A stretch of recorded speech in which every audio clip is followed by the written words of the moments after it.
वक्त के साथ कदम ताल की चुनौती, जीवन में कुछ कर गुजरने की जिद और अपने हिस्से का आसमां पाने की कोशिश करने की चाहत। देखिए हर शुक्रवार हमारे साथ आधी आबादी की बात उत्तरजन टीवी यूट्यूब चैनल पर। नमस्कार, आधी आबादी की बात कार्यक्रम में आप सभी का स्वागत है। आपके साथ मैं हूं पूर्णिमा मिश्रा। जैसे कि आप सभी जानते हैं कि हम इस कार्यक्रम के जरिए आप तक समाज में उन महिलाओं से रूबरू करवाते हैं जो महिलाएं न केवल घरों तक सीमित हैं बल्कि समाज में वो अपनी भूमिका आगे बढ़ चढ़कर बढ़ा रही हैं। तो मिलवाते हैं आज आपको पूजा तोमर जी से। और मैं उनसे मिलवाने से पहले आपको बता दूं कि पूजा तोमर जी जो हैं एक स्वयं सहायता समूह भी चलाती हैं और उन्होंने एक छोटे से तौर पर अपना एक बिज़नेस शुरू किया था। आज उनका जो बिज़नेस है वो काफ़ी ऊंचाइयां छू रहा है। अभी बताते हैं आपको कि आखिर उन्होंने क्या कुछ बिज़नेस शुरू किया है। पूजा तोमर जी, पहले तो आपका बहुत बहुत स्वागत है हमारे आधी आबादी बात कार्यक्रम में। सभी धन्यवाद आपका और सभी को नमस्कार। पूजा जी, आपने छोटे से स्तर से टिफ़िन सर्विस या फिर महिला समूह की शुरुआत करी, तो पहले जानना चाहेंगे कि मतलब स्टार्टिंग जर्नी कैसे रही आपकी? हमारी जो शुरू में शुरुआत की थी तो हमने इंदिरा माँ भोजनालय से की थी और बहुत छोटे से शुरू की थी और करते करते हम लोग धीरे धीरे हमें सरकारी योजनाओं से मिले, हम जुड़े, हम विभागों में काम मिला, फिर हमने ये टिफ़िन का काम भी शुरू किया। इसी तरह से हम लोग कई काम करने शुरू किए और हमें धीरे धीरे सफलता मिलती गई, महिलाएं जुड़ती गई। हमारे समूह, पहले हम लोग 10 ही समूह लोग थे जो समूह में काम कर रहे थे, अब हमारे साथ में 5 समूह हैं, 50 लोग हैं जो मिलकर के हम कई बड़ी बड़ी कैटरिंगें भी कर रहे हैं, जिसमें हमें सरकार का भी सहयोग मिल रहा है। जिस तरह से हम काम कर रहे हैं, विभागों से काम मिलता रहता है। तो अब हमने अपनी एक छोटी सी रसोई बनाई है, पहाड़ी रसोई।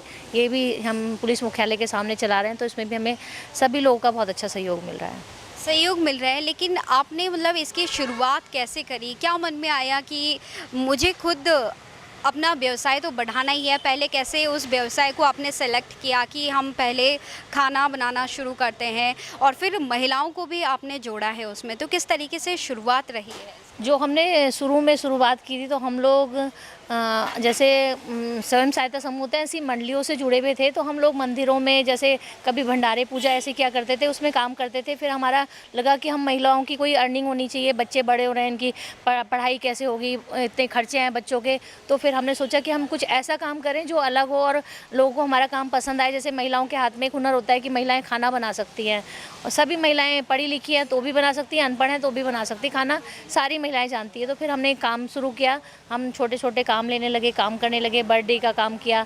फिर धीरे धीरे करके हम लोग यहाँ तक पहुँचे और हमारे साथ अब ऐसा है कि आज उत्तराखंड में महिलाओं इतनी सक्षम हो गई हैं कि वो सारी कहीं ना कहीं किसी न किसी तरह से जुड़ करके अपना काम कर रही है महिलाएं।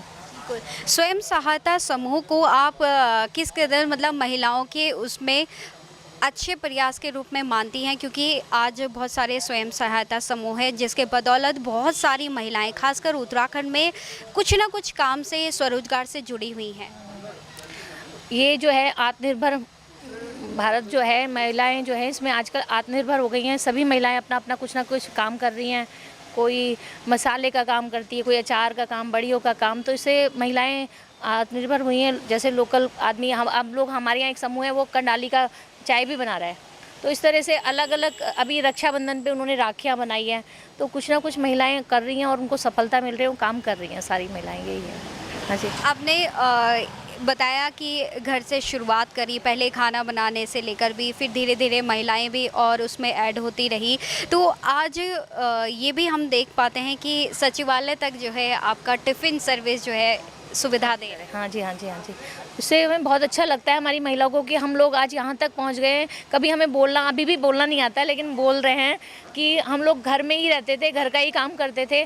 आज हम यहाँ तक पहुँच गए हैं कि हमें सभी लोगों से मिलने का समय मिलता है और हम लोग सबकी सेवा कर रहे हैं। तो हमें बहुत अच्छा लगता है, अपनी टिफ़िन सेवाएं दे रहे हैं, सभी काम कर रहे हैं। तो हमें बहुत अच्छा लगता है कि आज हम नहीं, हमारे साथ बहुत सारी महिलाएं जुड़ी हुई हैं जो जिनको कभी घर से बाहर निकलने का पता ही नहीं था कैसे काम करते हैं, लेकिन वो बहुत अच्छा काम कर रही हैं और अच्छा सहयोग मिल रहा है सभी का। आपका समूह है सरस्वती जागृति समूह, इसमें कितनी महिलाएं आपके साथ जुड़ी हुई है? हमारे समूह में 10 महिलाएं होती हैं। इसी तरह से हमारा एक समूह है भागीरथी स्वयं सहायता समूह, इसी तरह से कोई महिला हथकरघा समूह है, और भी बहुत सारे, एक सरस्वती आजीविका है, भद्रकाली है। तो ये सब लोग हम मिलकर के काम कर रहे हैं। देव जागृति है, तो इसमें कई सारे समूह मिलकर के हम काम कर रहे हैं, और अब धीरे धीरे हमारा काम बढ़ता जा रहा है, महिलाएं जुड़ती जा रही हैं। हमें कैटरिंग का काम जो है दून यूनिवर्सिटी और बहुत सारी जगह पे काम मिल रहा है। तो हम बहुत अच्छा लगता है हमें जब हम आगे बढ़ कर के काम कर रहे हैं, जहाँ पे बड़े बड़े कैटर आते हैं और उसके सामने हम लोग काम करते हैं, तो हमें बहुत अच्छा लगता है और हमें बहुत सहयोग मिल रहा है सभी का। ये तो रहा आपके व्यवसाय से जुड़ी हुई बातें, लेकिन घर की बातें अगर हम बात करें तो आपने शुरुआत से क्या सोचा था? क्या यही आपका एम था कि घर से भी बाहर निकलना है और कुछ काम भी करना है, अपनी अर्निंग भी करनी है? मेरी जो है शुरू से आर्थिक स्थिति बहुत ख़राब रही है, घर की स्थिति भी बहुत ख़राब थी। तो लगता था कि मैं अपने बच्चों को, पहले तो किराए के घर में रहती थी, तो लगता था किराया कैसे दूंगी, फिर ये हुआ बच्चों को कैसे पढ़ाऊंगी। तो बहुत सारी दिक्कतें आई जब शुरू में काम किया कि हमारे पास, हम परेड ग्राउंड में स्टॉल लगाते थे, 2000 रुपये स्टॉल का भी, कई स्टॉलें फ्री होती थी, कई स्टॉल का पैसा देना पड़ता था। तो हमें लगता था हम 2000 रुपये दे करके क्या 10,000 रुपये कमा सकते हैं या नहीं कमा सकते। तो जब हमने काम किया और हमें इतना अच्छा लगा कि हमने जो भी चीज़ रखी वो बिकी और अच्छी क्वालिटी दी हमने, तो हमें हर जगह से सहयोग अच्छा मिलता रहा। आज हमारे बच्चे पढ़ लिख लिए हैं, इस लायक बन गए कि हमारी भी मदद कर रहे हैं। तो ये सबसे बड़ा हमारे लिए सौभाग्य की बात है कि हमने इस काम को जो किया है उससे हमारा घर परिवार भी बहुत अच्छा चल रहा है। बच्चे पढ़े हैं, हमारे साथ खड़े हो रहे हैं, आज हमारी मदद कर रहे हैं। हमें ये नहीं है कि हमारे बच्चे, हमने ये मेहनत करी और हमारे बच्चे कहीं बेकार घूम रहे हैं, भटक रहे हैं। तो हमारे पास आज इतना काम है कि हम अपने बच्चों को भी अपने साथ लगा करके काम कर सकते हैं। ये सबसे बड़ी हमारी सफलता है। और एक टाइम था जब आप मतलब स्थिति ठीक नहीं थी, आर्थिक स्थिति, और अब एक वो समय भी है जब आप खुद दूसरी महिलाओं को भी स्वरोजगार दे रही हैं। एक समय ऐसा था कि हम अपना खर्चा चलाना हमें मुश्किल था, हम सोचते थे हम कैसे करेंगे, कैसे अपना परिवार चलाएंगे। और आज का समय ऐसा है कि हम ये सोचते हैं आज मैं अपने लिए नहीं काम कर रही हूँ, आज मैं उन महिलाओं के लिए काम कर रही हूँ जो मेरी तरह थी, जो घर में बैठी हुई थी, जिनके पास कुछ सुझाव नहीं थे। हमें भी किसी ने यहाँ तक पहुँचाया है। हमें सब लोगों का बहुत, DIC से चमोली जी का और ग्राम विकास से मनीषा पवार मैम का, सभी लोगों का बहुत विभागों से सहयोग मिला जो हम यहाँ तक पहुँचे हैं। तो आज हम वो महिलाओं को आगे बढ़ाना चाहते हैं जो महिलाएं घर पे हैं और कुछ करना चाहते हैं। इस टाइम पे अभी हमारे साथ कोविड में बहुत से लोगों के घर बर्बाद हुए हैं, किसी के पति चले गए, किसी का बच्चा चला गया, किसी की माँ चली गई है, बहुत दुख की बात है। तो उसमें से अभी हमारे साथ कुछ ऐसी महिलाएं भी हैं, ऐसे परिवार भी हैं जो हमारे साथ इस तरह के लोग भी जुड़ करके काम कर रहे हैं। तो हम ये, क्या आप उनके लिए कुछ विशेष कर पा रहे हैं या कुछ आपका कुछ प्लान है?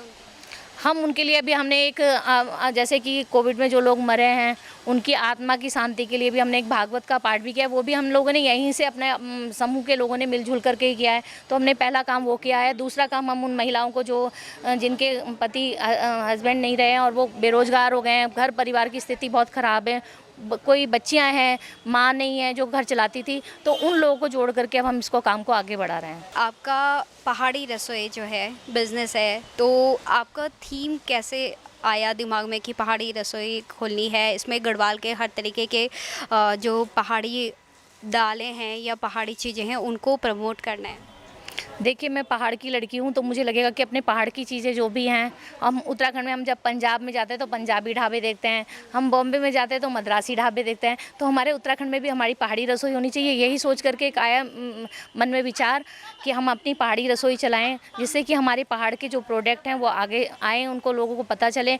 लोग पहले भी खाते थे, ऐसा नहीं कि अभी खा रहे हैं, लेकिन अब जो है, पहले लोग मजबूरी में खाया करते थे क्योंकि पहाड़ों में अनाज यही हुआ करता था। लेकिन आज लोग जो हैं बीमारियों के लिए, जैसे शुगर के लिए मंडुई का आटा बहुत फ़ायदेमंद है। अब ब्राउन राइस जो लाल चावल है वो भी शुगर के लिए बहुत अच्छा है। ऐसी कई सारी चीज़ें हैं जो हमारे पहाड़ में होती हैं और कहीं नहीं होती हैं। तो हमारे यहाँ तो ऐसा है जो रामबाड़ पहाड़ी जड़ी बूटियाँ, तो वो चीज़ को हमने आगे लाने के लिए यही प्रयास किया है कि हम अपने पहाड़ के हैं तो अपनी पहाड़ की चीज़ों को प्रमोट करें। बहुत बहुत धन्यवाद तोमर जी हमारे साथ जुड़ने के लिए। धन्यवाद मैम। तो आज हमने आपको तोमर जी से मिलवाया है। पूजा तोमर जी एक ऐसी महिला हैं जो गृहिणी भी हैं और साथ ही साथ उन्होंने छोटे से स्तर से अपना व्यवसाय जो है टिफ़िन सर्विस शुरू किया और आज उन्होंने इस व्यवसाय को इतने ऊंचाइयों तक पहुंचा दिया है कि उनके खाने का जो स्वाद है वो सचिवालय तक भी पहुंचा है। तो आधी आबादी की बात कार्यक्रम में आज इतना ही। तब तक के लिए नमस्कार।